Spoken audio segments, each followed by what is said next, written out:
Bonjour à tous, nous sommes très heureux de vous retrouver pour cette nouvelle investigation, une investigation qui va nécessiter effectivement, beaucoup de questions et beaucoup de réponses, en tout cas on l'espère. Bonjour Patricia, vous allez bien? Bonjour Fabrice, oui très bien et vous? Très bien, super.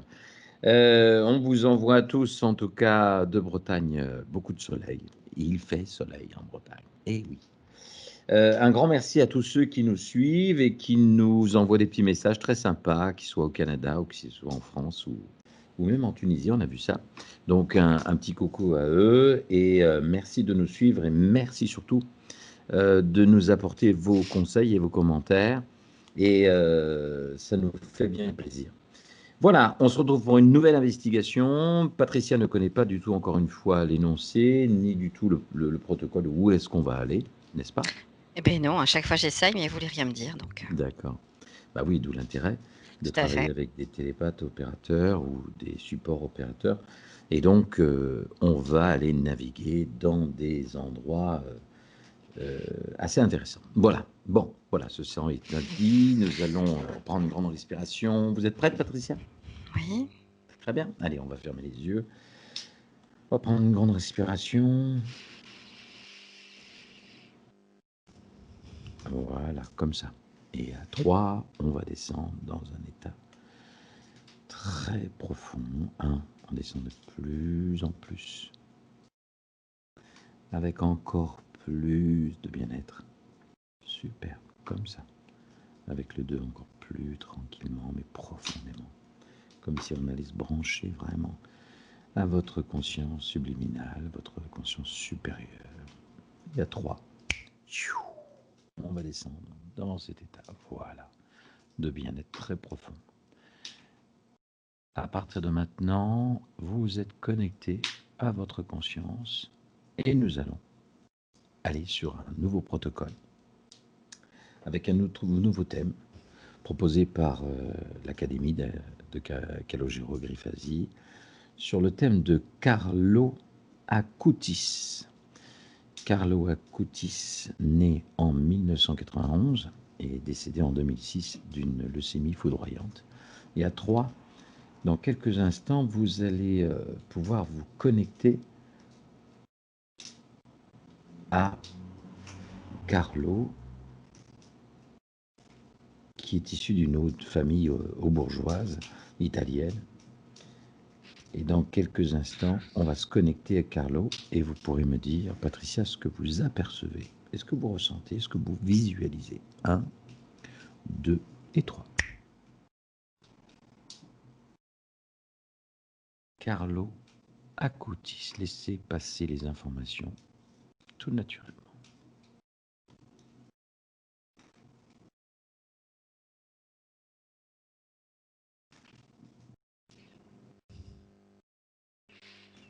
Mmh, Vous êtes connecté? je le vois déjà. Mmh.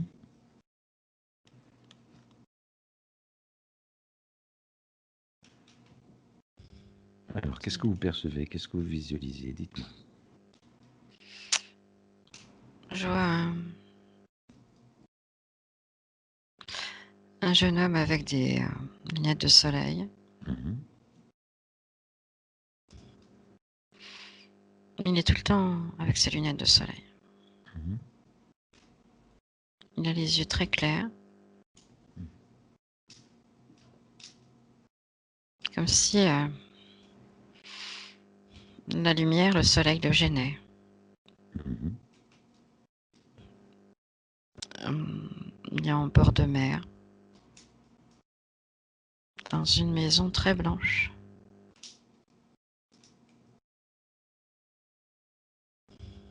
Mmh. Mmh,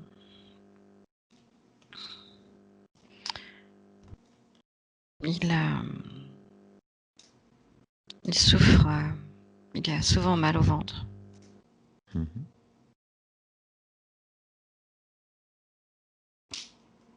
et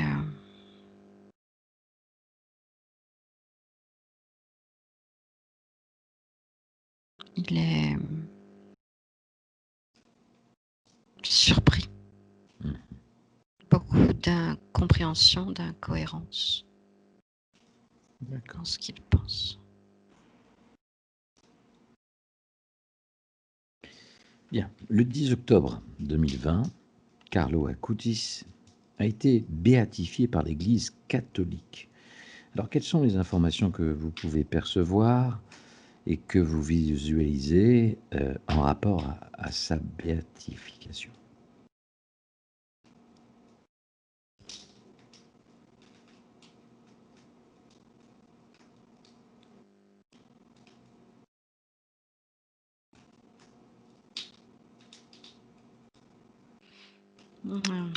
Pour l'instant, rien du tout. Mhm. D'accord.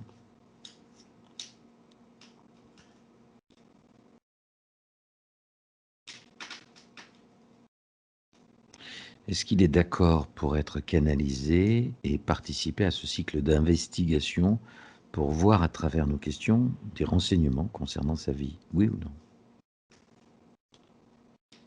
Il dit oui. Mhm. D'accord. Alors tout d'abord, ce qu'on va faire, on va vérifier que son ADN soit bien celle de Carlo Acutis, et vous allez me décrire comment vous la visualisez et vous la percevez. Mhm.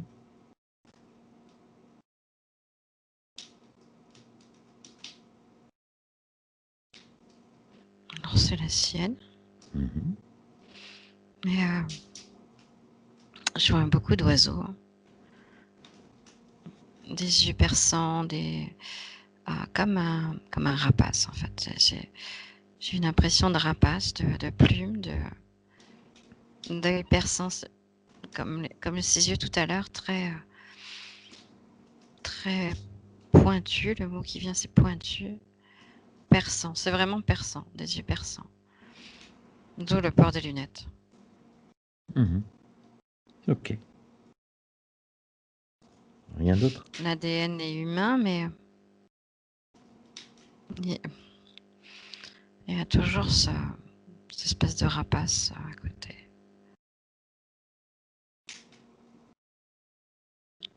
Quel type de rapace? Comme un aigle, ouais. Comme un aigle avec une couronne de plumes autour du cou blanche. Mhm. Un bec très crochu, très pointu.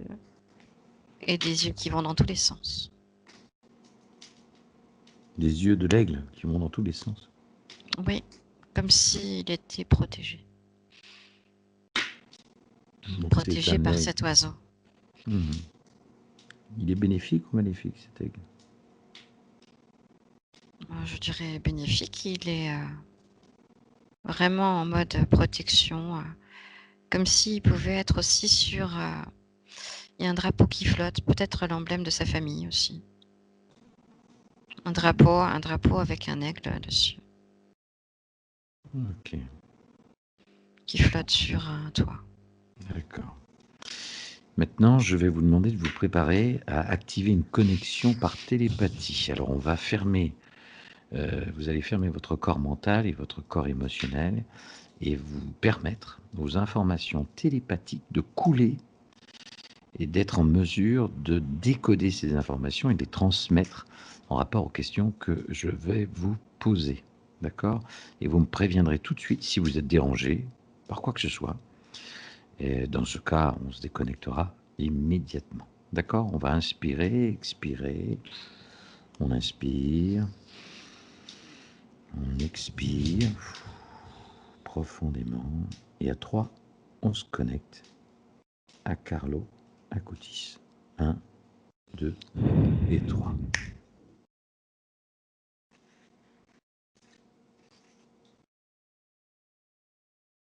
Et dès que vous êtes connecté à Carlo,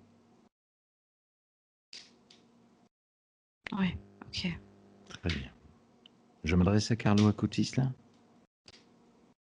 Oui, Bonjour Carlo. Ça va? bonjour, oui. Très bien.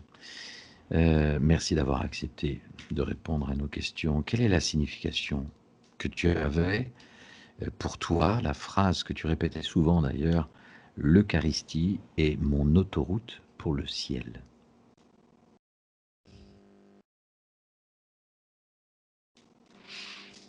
C'est un chemin qu'on m'a montré Mhm. pour comprendre la matrice, pour comprendre que la fin n'est pas une fin. Et on pourrait penser que cette Eucharistie est un laissez-passer pour un ailleurs. Mhm.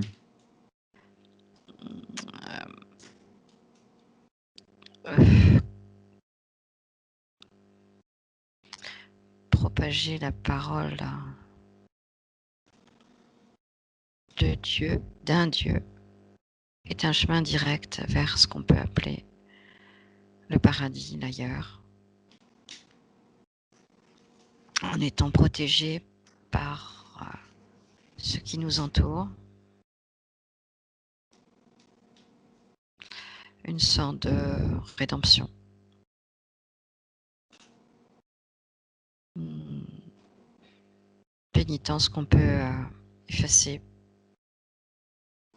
comme si le mal qu'on avait pu faire pouvait s'effacer par cette communion.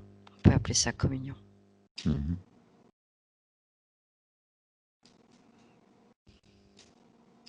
D'accord. À 7 ans, tu as demandé de recevoir d'une manière anticipée ta première communion. Alors pourquoi tu as voulu ça et que ça soit anticipé en fait?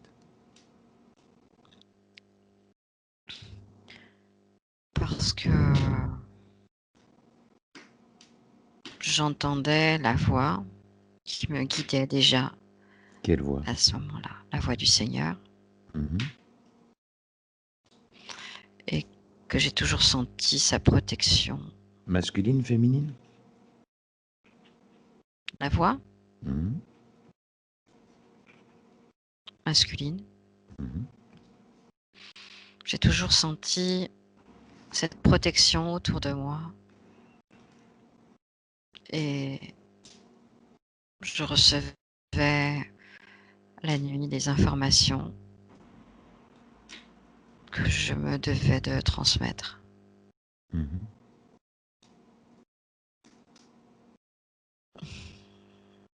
On t'a attribué une citation qui est la suivante: tous naissent comme originaux, mais beaucoup naissent comme des photocopies. Alors laquelle est la signification à quoi, qu'est-ce que ça, à quoi ça correspond? Quelle est la signification de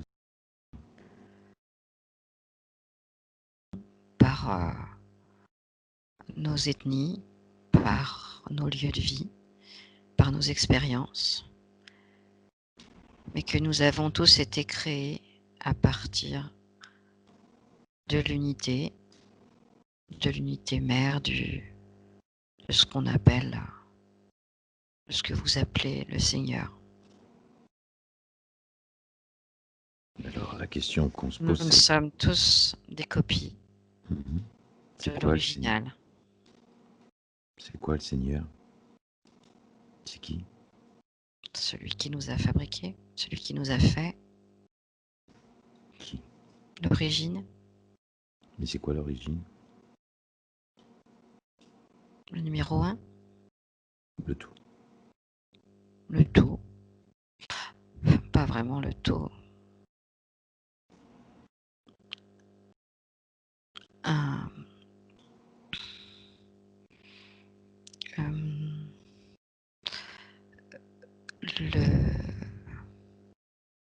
l'enseignant des catholiques. L'enseignant des catholiques. Oui, Il y a un enseignant des catholiques. oui, comme un enseignant des bouddhistes, des hindouistes. Chaque religion a un père relié au tout. D'accord. D'accord. Et ceux qui n'y croient pas du tout, qui ne croient en rien, les athées qui croient en la force intérieure ou à autre chose? Ils dépendent de quel père, eux? Ce sont des originaux, des erreurs, avec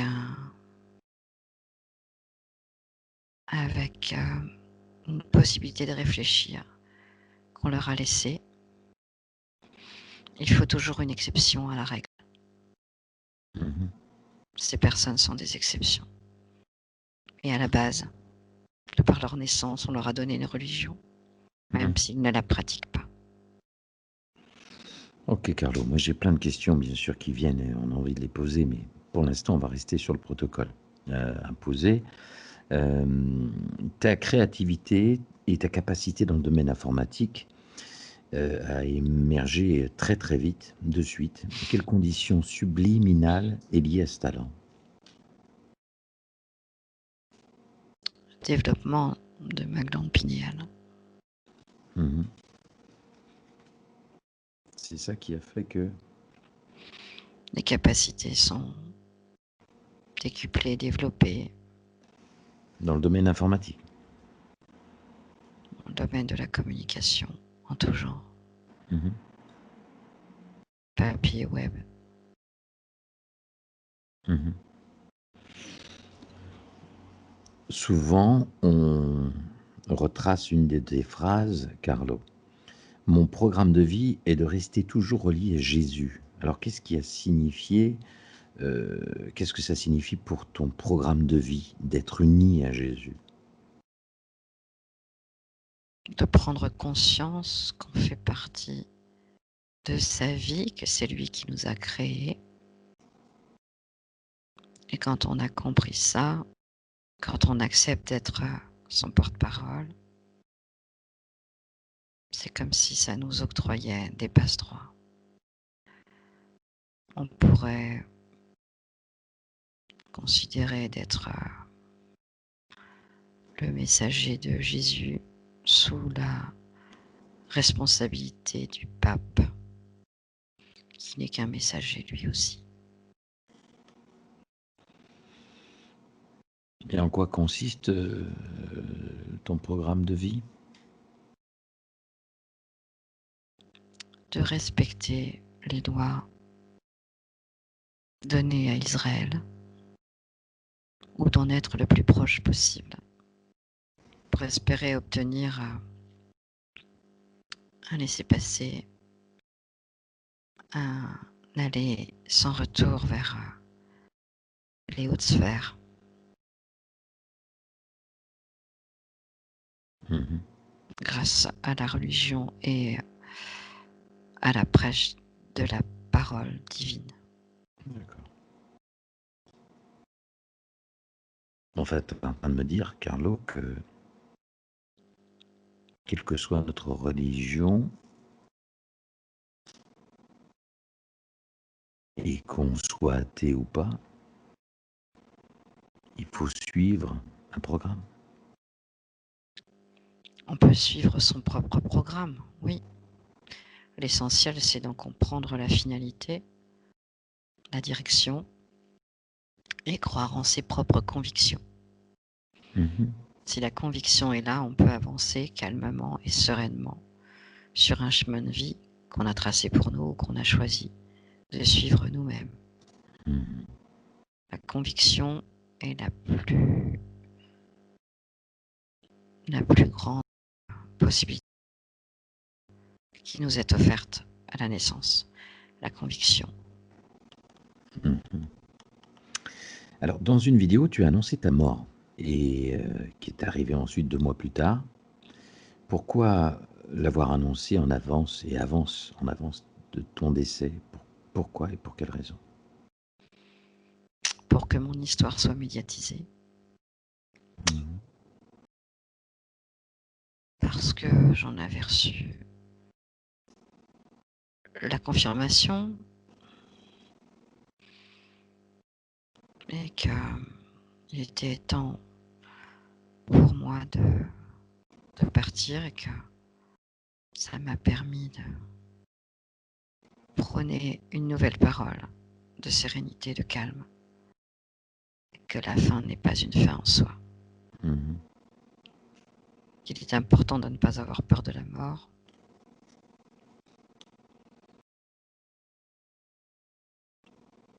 Que Tu étais l'ailleurs n'est pas une conscient, fin. hmm, tu étais conscient du fait que ta mort allait arriver rapidement. Je n'avais pas la date exacte, si c'est Mhm. la question. Mais je savais que la fin était proche, oui. Mhm. De par le fait des douleurs dans les jambes qui m'handicapaient Mhm. sur la fin, des douleurs dans le dos, je savais que je n'allais plus pouvoir me déplacer rapidement et que la solution ultime était le départ tant attendu. Alors, quand tu as su que tu étais malade, en fait, tu as dit que partir de ce moment commençait ta vraie vie à l'encontre avec l'aimé. Et à partir de ce moment, qu'est-ce qui s'est produit sur le plan métaphysique, en fait? Je n'ai pas compris la question. Quand tu as appris que tu étais malade, tu as dit que partir maintenant, c'était commencer ta vraie vie vers l'être aimé, en fait. À partir de ce moment, qu'est-ce qui s'est produit sur le plan métaphysique? Est-ce que ça a engendré?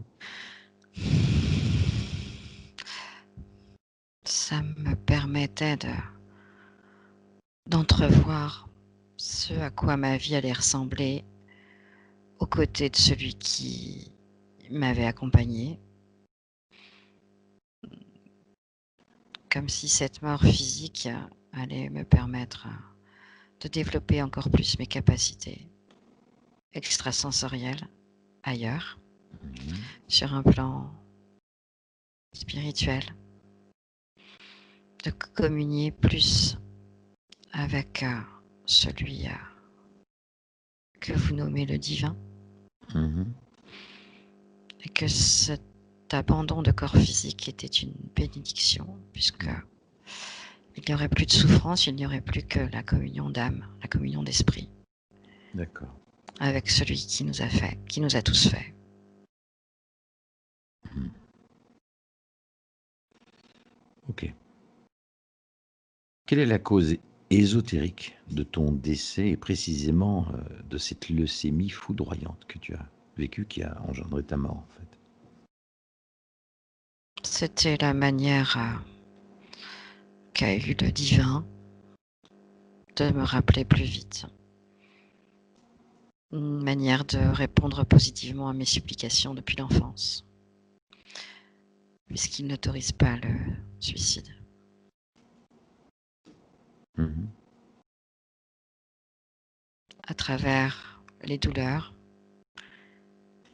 ça m'a permis de renforcer ma croyance et ma vision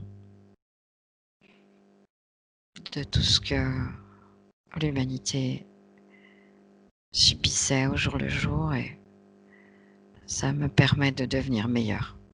Ça m'a permis de devenir meilleur avant l'ascension. D'accord.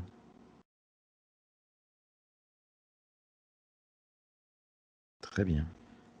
Le 12 octobre 2010, 4 ans après ton décès, un enfant a touché une relique à toi, quelque chose qui t'appartenait apparemment, et il est guéri. Il a guéri. Comment s'est produite cette guérison? C'est lié à ça? La force de ma conviction, l'énergie que j'ai pu mettre dans tout ce qui m'entourait. Mon histoire a donné lieu à un engouement, et de tout temps, à partir de mon décès, grâce à tout ce que j'ai pu laisser, grâce à mes convictions, et un remerciement par rapport à ceux qui croient en moi. Leurs convictions font qu'une guérison est possible quand on l'a décidé Mhm. et quand on y croit vraiment. Où est-ce que tu te trouves là, ici et maintenant? dans un halo lumineux, Mhm. blanc, où je ressens les âmes, la douleur du monde. Je ressens aussi l'amour, les croyances, quelles qu'elles soient, envoient de merveilleuses énergies et tant que le monde peut croire, il y a de l'espoir. Mhm. C'est grâce à nos convictions que nous sommes plus forts à combattre la maladie, les extrémistes, les injustices. Mhm. Voilà. Est-ce que ta béatification, le 10 octobre 2010, a-t-elle changé quelque chose dans la dimension où tu es? Non, c'est les béatifications sont un moyen pour le divin de faire sa promotion, ce qu'on pourrait appeler un mode de publicité pour promouvoir la religion, quelle qu'elle soit. Mhm. Ces miracles, comme ils sont appelés, permettent de redonner la foi à ceux qui l'ont perdue, ou permettent aussi de placer de la lumière, des petites lumières, un peu partout sur le chemin des âmes perdues et de ceux qui n'ont plus de croyance, Mhm. ceux qui ont peur de partir, ceux qui souffrent. Toutes ces béatifications permettent une ouverture d'esprit, de temps, de gratitude.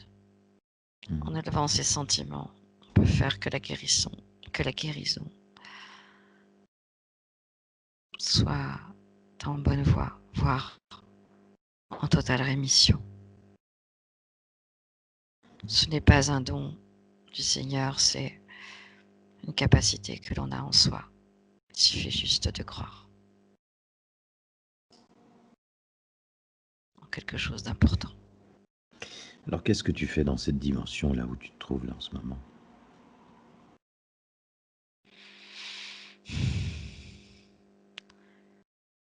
J'accompagne les âmes qui prient ou qui me sollicitent.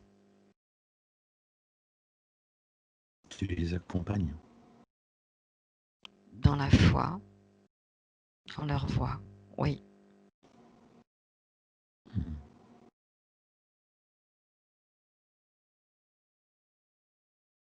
Alors, j'ai une question, Carlo.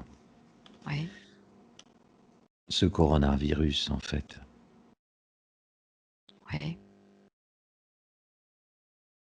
c'est voulu, c'est pas voulu, c'est rien faire pour lutter contre ça? C'est cette manipulation ou autre chose? Est-ce que c'est...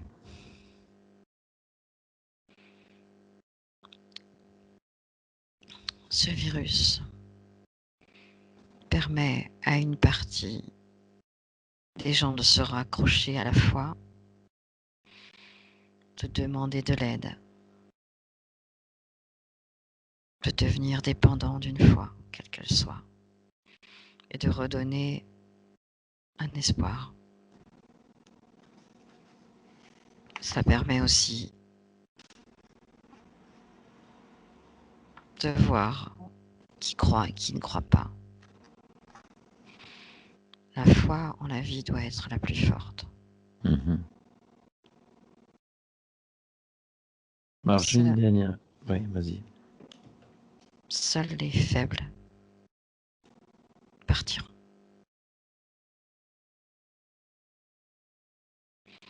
Les faibles partiront. Ceux qui ne croient pas, en fait. Entre autres, oui, On peut croire en soi, non? tout à fait.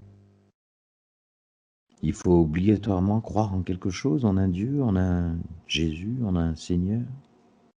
Non, on peut croire en soi aussi. Mhm. C'est même la meilleure des fois. Par rapport à toute ton investigation dans la vie que tu avais, jusqu'au moment où tu es décédé. Est-ce qu'aujourd'hui, là où tu as trouvé la raison, en fait, et l'écoute et les réponses que tu te posais peut-être quand tu étais sur Terre? Et est-ce qu'aujourd'hui, tu parles de la même chose et tu pourrais représenter les mêmes phrases, l'Eucharistie et mon autoroute pour le ciel? Est-ce que tout ça résonne finalement par rapport à toute ta démarche sur Terre? Ça Oui, correspond à ce que tu t'es... oui, on peut imaginer que l'endroit où je suis est un long couloir bordé de colonnes, de grandes colonnes blanches, gothiques. Derrière chaque colonne, il y a une vie, un lieu qui me permettent de voir, de constater l'évolution Mm. de la foi de certains, de croyances. C'est comme si j'étais un observateur et qu'il m'est permis parfois d'aider quelqu'un qui me semble Mhm. important, Mais qui te permet? la puissance supérieure, Ah oui. le divin. Et le divin, c'est quoi? C'est qui? Sur Terre, on voit ça sous les traits d'un Jésus, d'un Bouddha, d'un... Oui, Jésus, Bouddha sont comment comme un surveillant général, comme un général d'armée. En fait, Jésus est vers chez toi là-haut. Je ne l'ai jamais vu si c'est la question. Mhm. C'était la question. Pas sous sa forme physique que tout le monde connaît, Sous quelle forme alors? forme énergétique. Mhm. Rien n'a d'aspect physique. Non, On n'est qu'énergie. dans l'endroit où je suis, on n'est qu'énergie. Mhm. Et la dernière question après, je vais te remercier de nous avoir donné toutes ces infos. Est-ce qu'aujourd'hui, le fait qu'on béatifie et qu'on vienne prier et qu'on vienne te voir, ça te dérange ou pas? Non, bien au contraire, c'est que ma parole de mon vivant a été entendue et continue d'être promulguée. Mhm. C'est la plus belle récompense que j'ai pu avoir de tout ce que j'ai pu faire, entreprendre, penser. Mhm.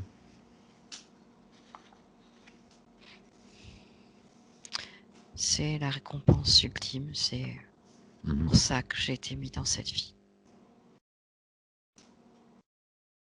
Tu Je l'as suis choisi? je suis un messager, un petit soldat Mhm. à qui on avait confié une grosse tâche Mhm. et peu de temps pour la réaliser.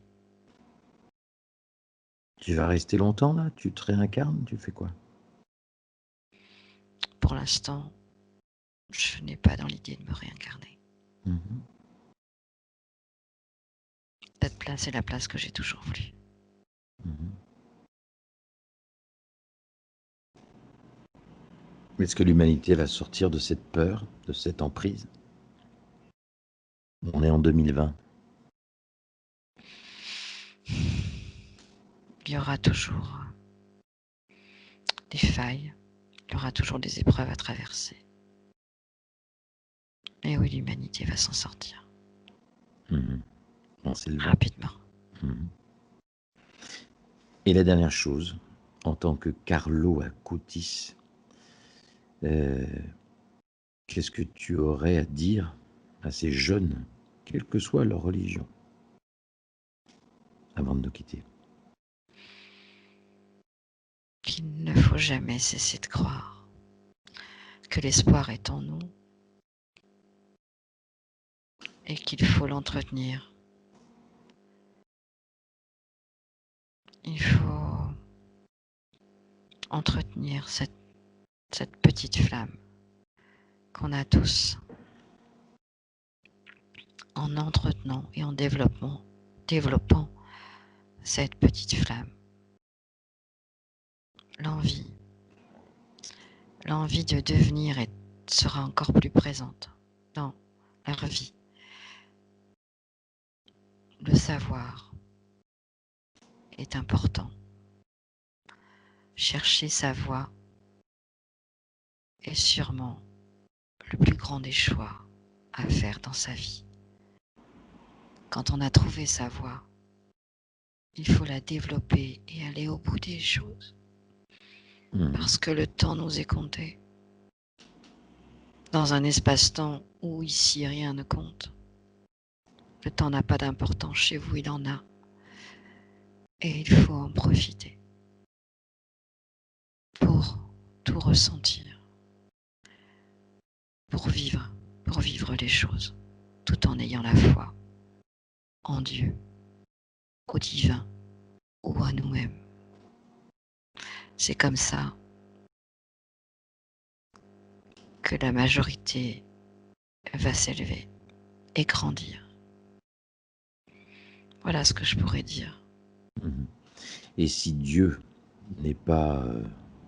il faut l'appeler Dieu, ou il faut l'appeler, si on n'a pas envie, ou si on n'y croit pas, ou si on ne croit pas, on croit en la force intérieure, il faut l'appeler comment là? C'est toi qui décides de l'appeler Dieu? Dans cette branche-là, on l'appelle Dieu ou le divin. Effectivement. C'est ça. D'accord. Carlo, c'est plus difficile? Ce sera ma dernière question. Qu'est-ce qui est le plus difficile? De vivre sur Terre ou là où tu es? De vivre sur Terre. Sur Terre, le poids de tout ce qu'on vit est très lourd à porter. Le poids des ressentis, des sentiments.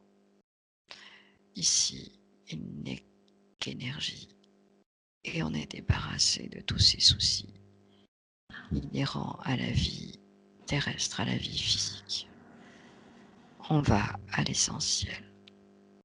Et il n'y a plus de douleur physique, ni même de douleur morale. Il n'y a pas de ressenti, on est juste là pour constater, pour accompagner, pour m'immerger. D'accord. Ok, Carlo. Bon, bah merci en tout cas, merci de... Et l'appellation Carlo Acutis le Bienheureux te convient?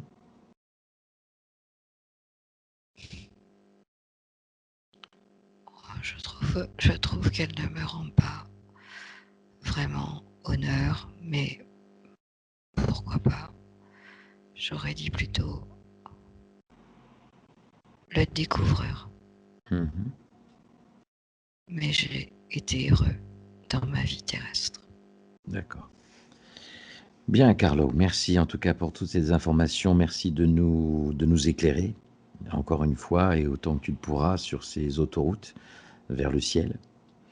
Et on compte sur toi pour nous faire de la lumière, là où des fois le côté sombre nous rend aveugles, alors que l'autoroute est tellement large et tellement grande que ça nous fait du bien des fois d'avoir un peu de lumière dans nos vies. Merci, Carlo. Merci à vous. Bon, à bientôt. Qui sait, peut-être dans une nouvelle rencontre. Merci et à très vite. Dans quelques instants, je vais compter jusqu'à 3 et à 3, on va se déconnecter de Carlo Acutis en le remerciant encore une fois de nous avoir donné toutes ces informations. Et à 3, on se déconnecte de Carlo. 1, 2 et 3. Déconnecte. Déconnecte. Patricia, vous êtes là? Connecté, vous êtes avec conscience subliminale, réintégrez votre corps tranquillement, voilà.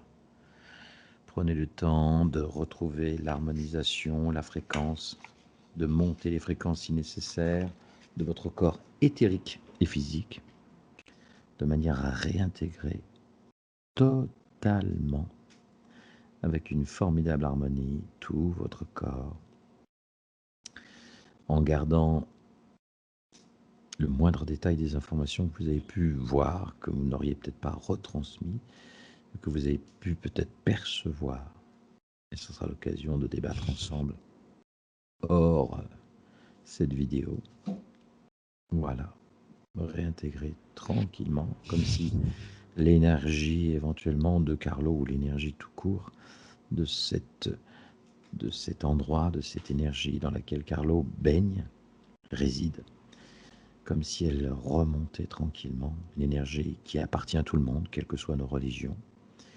Et elle remonte tranquillement, et elle remonte le long de vos jambes, en partant de vos orteils qui remontent, bassin tranquillement, voilà, la poitrine, les épaules, droite et gauche, jusqu'à vos ongles.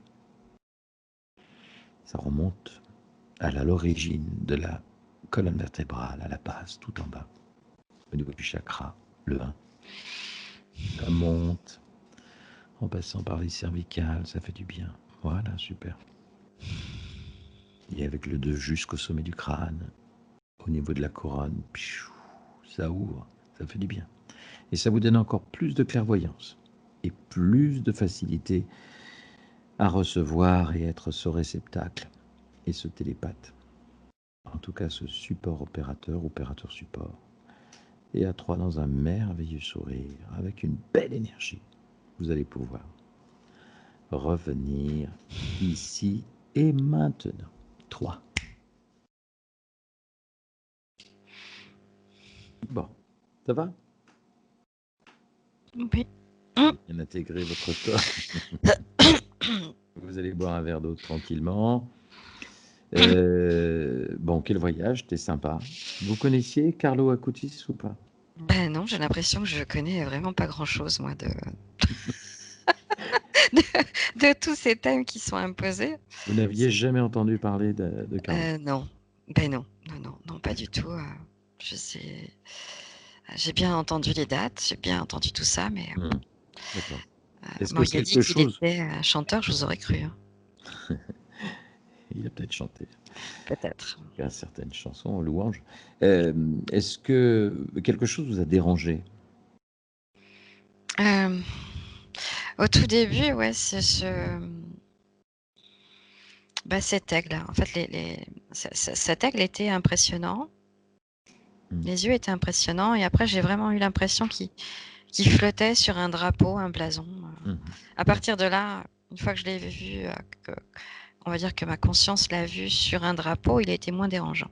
Mais vraiment une impression de rapace, l'impression de vision très, très pointue, très intégrante. D'accord. Voilà. Et après, j'avais l'impression que cette conscience évoluait comme dans une acropole, avec la vision qu'on a envoyée à ma conscience, on va dire, si on peut dire ça. C'était vraiment un couloir avec plein de colonnes blanches, un peu grecques ou un peu romaines, en fait. D'accord, ok. C'est surtout ça qui était impressionnant, et un calme olympien, aucun bruit, un climat de sérénité incroyable. Ok, très bien. Qui donnait pas envie de faire de bruit, qui donnait vraiment envie d'écouter. Ok. Bon, je rappelle à tous ceux qui nous suivent et tous ceux qui suivent, tous les opérateurs et les supports, que les thèmes nous sont imposés. Donc on les suit, et puis effectivement, l'idée c'est de ne pas trop sortir, parce qu'il y a tellement de questions que j'aurais bien aimé poser. Alors je sais que certains se défoulent sur les réseaux pour nous dire « Ouais, mais vous auriez posé ce genre de questions, ça aurait été cool, parce qu'on voulait savoir ».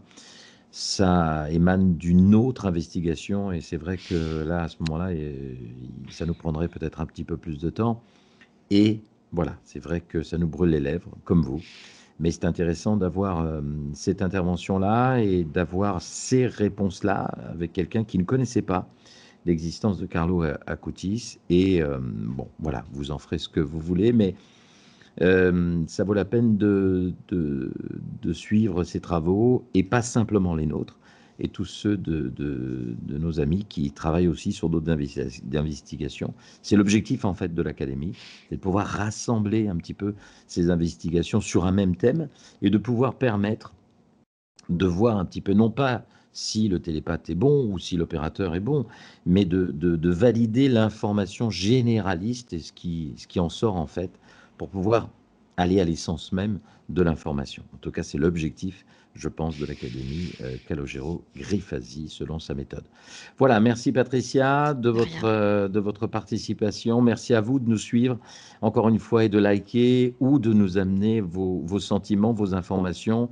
Merci de nous suivre un petit peu partout dans les pays francophones. Et je vous donne rendez-vous à très très bientôt, qui sait peut-être, pour une nouvelle investigation. À bientôt et merci encore. Merci. De rien. Benvenuto a questo nuovo video di Disclosures. Oggi parliamo della cosiddetta sessione di ipnosi investigativa. In realtà non esiste una sessione di ipnosi investigativa. Non che non si possa fare investigazione di ipnosi, però è che non esiste una sola sessione di ipnosi per dire si è fatta investigazione, per prendere quell'informazione come buona.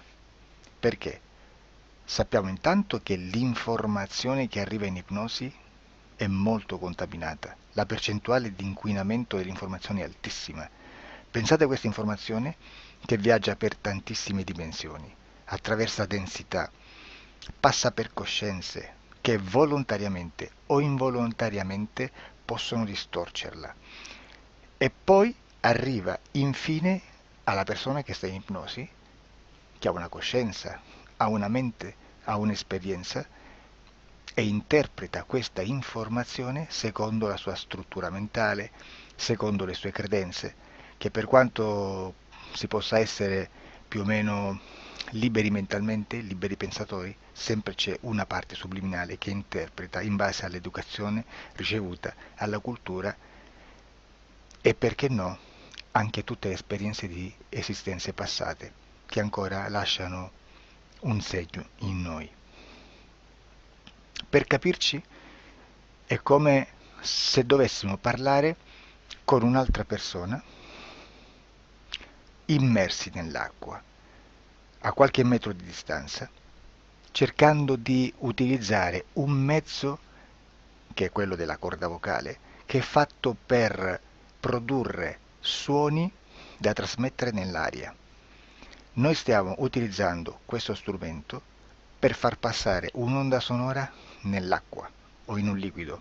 Chiaramente il suono viene completamente distorto, sempre ammesso che sia per il nostro corpo facile e non difficoltoso poterlo fare senza avere dei problemi come ingurgitare acqua o eccetera. Ma non solo. Supponiamo che per questo tipo di comunicazione utilizziamo anche due lingue diverse, per esempio un italiano e un russo o un giapponese. Per quanto possiamo anche interpretare il labiale, non possiamo capire quello che ci sta dicendo, perché la lingua è diversa.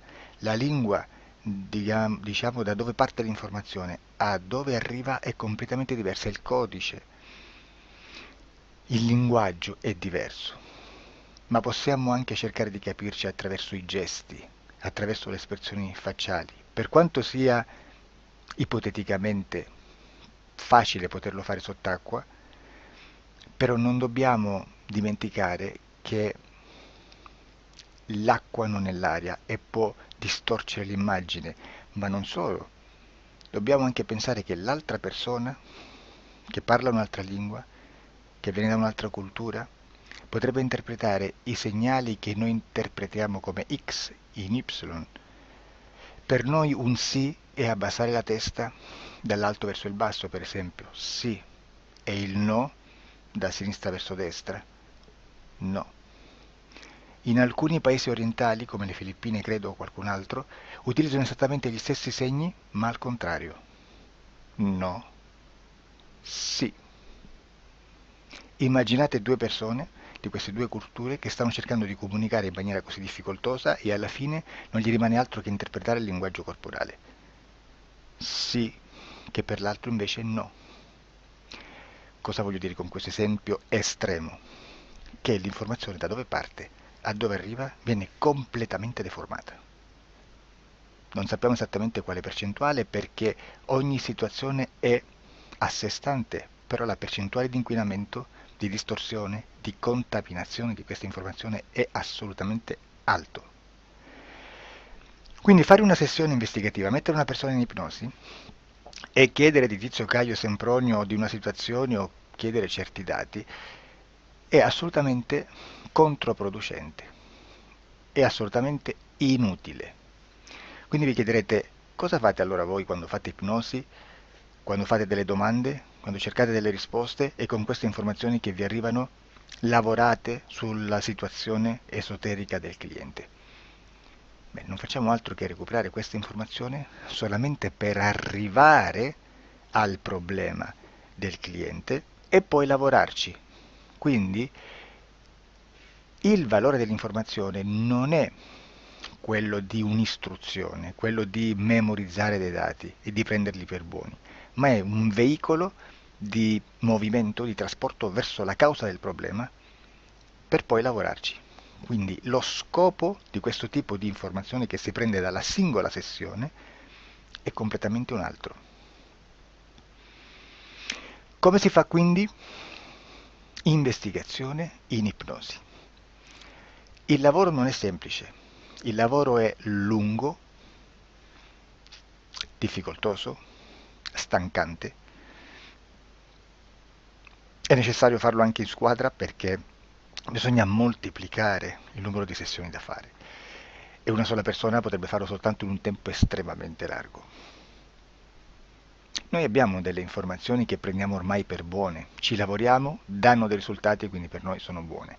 E come abbiamo fatto ad avere queste informazioni? Per esempio, come facciamo a sapere che un extraterrestre chiamato il cosiddetto grigio è più o meno alto X, poi ci sono magari quelli anche un po' più alti, ma hanno un corpo strano, hanno una pelle grigio-verde, hanno degli occhi grandi a mandorla, neri, senza una pupilla visibile, non hanno quasi bocca né naso né orecchie, hanno soltanto delle fessure, non hanno organi genitali, hanno degli arti molto più lunghi rispetto alla proporzione che potrebbe avere il corpo umano e di solito hanno meno dita delle 5 del corpo umano, eccetera, eccetera, eccetera. O se no prendiamo un altro tipo di essere che possiamo incontrare in ipnosi, come facciamo a dire che hanno delle somiglianze con i rettili, gli animali rettili terrestri o gli invertebrati, gli insetti terrestri? Perché? Perché siamo sicuri di questa informazione e ci lavoriamo e quando ci arriva la prendiamo già per buona, nonostante sia anch'essa contaminata. Perché queste informazioni sono arrivate da tantissime sessioni, fatte da tantissime persone, con tantissime altre persone sotto ipnosi e che nel contesto di tutto il lavoro gli uni non sapevano degli altri. Questo dato può essere più o meno rilevante, sempre c'è contaminazione e quindi possiamo prendere per buono anche un gruppo di lavoro dove l'uno possa sapere dell'altro. Ci potrebbe essere una contaminazione del contesto di quel gruppo di lavoro, ma si aggiunge semplicemente una piccola percentuale di questa contaminazione a già la grande che esiste. Non è così impossibile lavorarci. Da tutte queste sessioni, da questo grande numero di sessioni, migliaia, diciamo migliaia, noi prendiamo solamente quell'informazione che è uguale a tutte, che è in comune a tutte, o a quasi, perché magari qualcuna ci potrebbe essere niente in comune per una fortissima contaminazione, perché no? Ma dobbiamo prendere una stragrande maggioranza, proporzionalmente abnorme rispetto a quello che potrebbe essere un minimo di scartabile,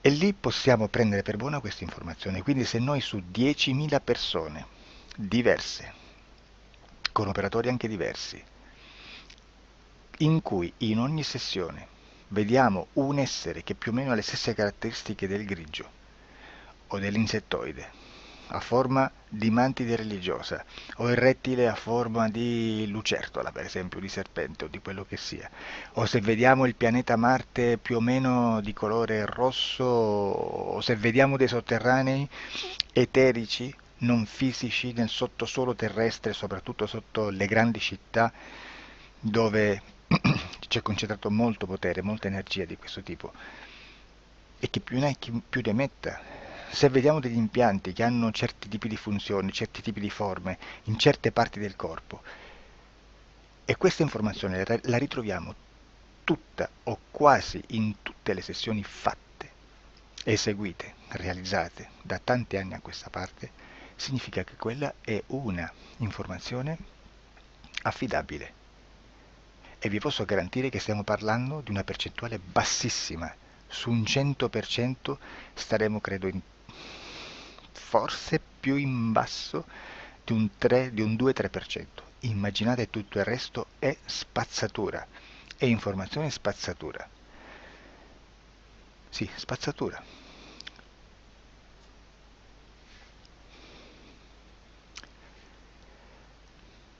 C'è anche un'altra cosa da dire.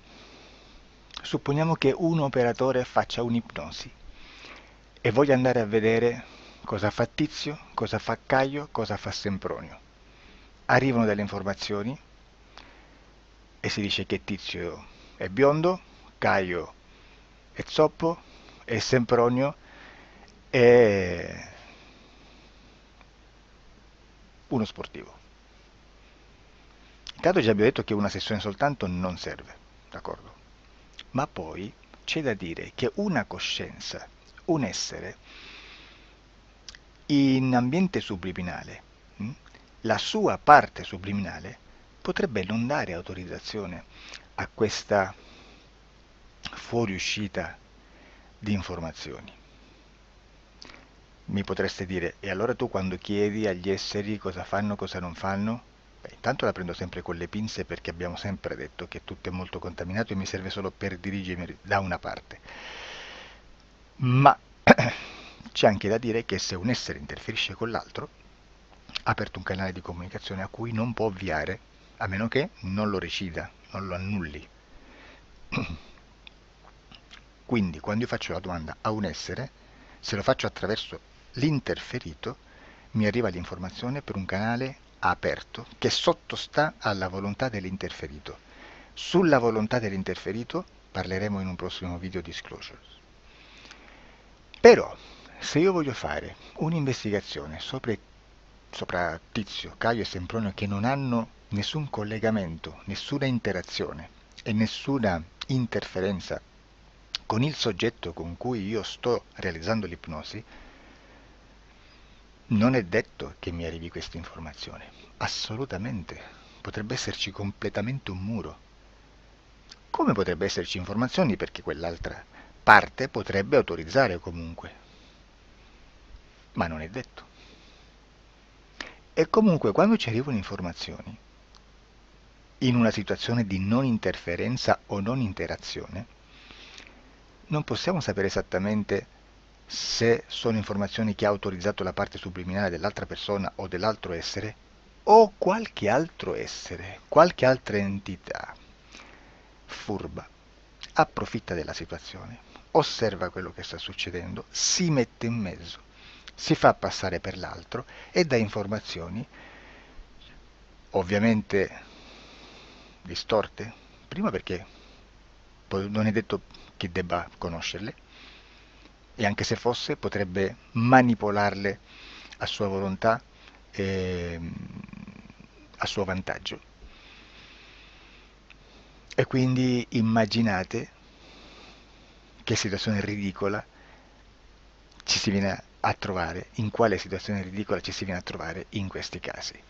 Da qui si vede quando un operatore riesce a utilizzare l'informazione in ipnosi come per lavorare su un soggetto. Da qui l'osservatore attento delle sessioni di ipnosi riesce a capire se quell'ipnosi è un'ipnosi affidabile, un'ipnosi con un livello di informazione certa, con una alta percentuale di informazione certa. Non vi nascondo che in futuro potrei anche impostare un lavoro per decifrare che livello di certezza di informazione c'è in un'ipnosi, analizzandola e spiegando il perché, spiegando i meccanismi di analisi di un'informazione in ipnosi, che poi anche è molto istintivo.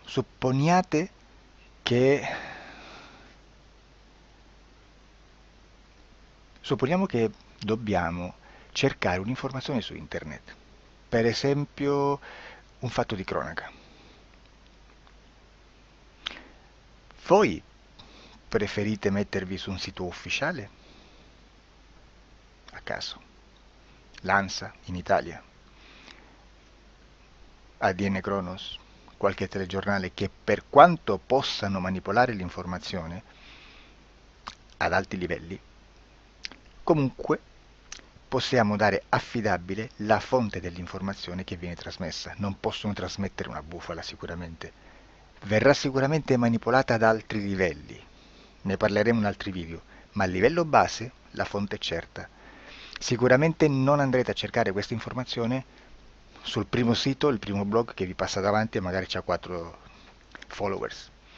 Perché? Perché non vi dà nessuna garanzia della certezza della fonte.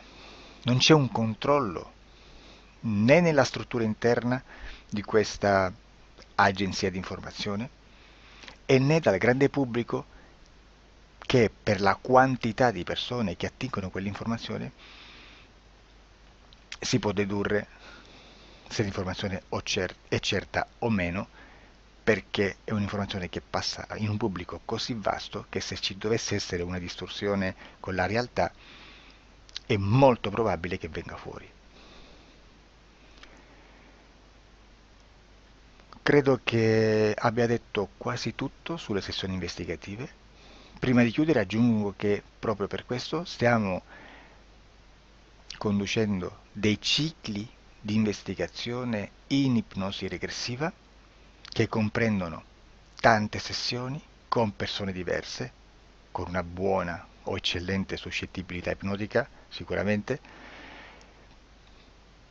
per poter indagare su spazi ristretti su alcuni temi. Perché dico spazi ristretti? Perché se andiamo a prendere eventi grandi nel tempo, nello spazio, storici, parlare di qualcosa di molto generico implica una quantità di sessioni abnorme. Immaginate se dovessimo fare una sessione investigativa sui buchi neri, quanta informazione ci sarebbe e quante informazioni da filtrare. Sarebbe quasi impossibile farla in questa maniera.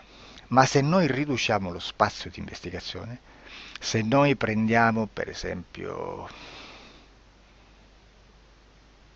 investighiamo sulla pedofilia nella Chiesa Cattolica, ecco, se già restringiamo il campo d'azione è molto più facile che possiamo attingere informazioni affidabili, presuntamente affidabili, con un numero di sessioni sicuramente alte, ma ridotte rispetto ad altri tipi di sessioni molto più generiche, su temi molto più generici.